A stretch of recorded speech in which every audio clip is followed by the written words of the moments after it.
Sejam muito bem-vindos ao Top Show! Hoje nós vamos te mostrar um pouco sobre a formação das monarquias nacionais. E quem está aqui para nos falar sobre a formação da monarquia francesa é ele, Guilherme. É com você, Guilherme. Beleza, Luca. Então, a monarquia francesa iniciou-se com Hugo Capet, no século X, que buscava submeter a igreja e os senhores feudais ao seu governo, iniciando-se assim a dinastia capetinga. Durante o governo de Luís IX, foi implantada uma única moeda e aprimorou o poder judiciário, além de ter participado de 2 cruzadas. Muito obrigado, Guilherme. Estamos aqui com o Rafael, que irá nos contar sobre um pouco da formação da monarquia inglesa. E não começou com a Rainha Elizabeth. Vamos ver aí. Fala, grande Luca. Vim aqui para falar sobre a formação da monarquia inglesa. Tô até com essa coroa aqui na cabeça, né? Para representar exatamente essa formação. Ela foi feita por o Guilherme o Conquistador, que desejava centralizar todo o poder em suas mãos. Ele tinha apoio dos burgueses, que queriam facilitar o comércio, pagando menos impostos e tendo medidas, moedas e pesos iguais. O rei também se beneficiava, é claro, porque ele tinha um poder centralizado em suas mãos, e também ele recebia muitos impostos dos burgueses para formar exatamente os exércitos mercenários. Os exércitos mercenários, eles tinham a função de recrutar pessoas para lutar em função do rei, para convencer, entre aspas, os senhores feudais a obedecer o rei.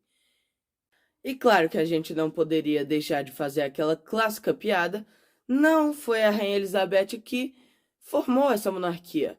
Quando a monarquia foi formada, a Rainha Elizabeth já tinha lá para os seus 600 anos.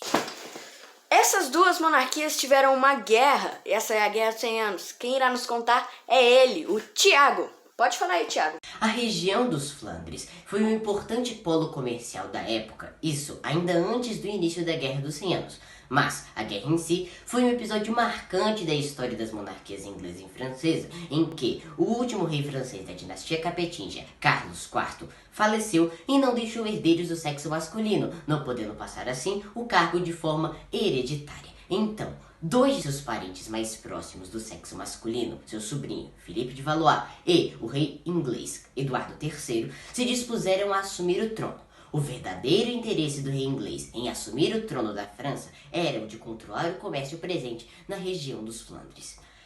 A Guerra dos 100 Anos durou, na verdade, 116 anos e foi marcada por 3 fases essenciais.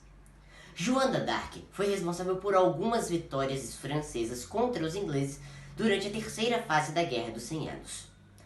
Aos 13 anos de idade, ela, segundo ela, ouviu vozes do arcanjo Miguel, da Santa Catarina e da Santa Margarida, ordenando-lhe que libertasse a França dos ingleses.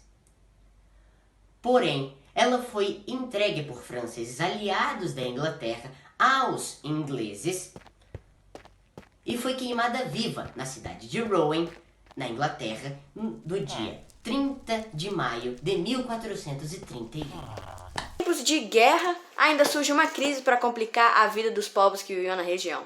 Quem está para nos contar aqui sobre a crise do século XIV é ele, Arthur.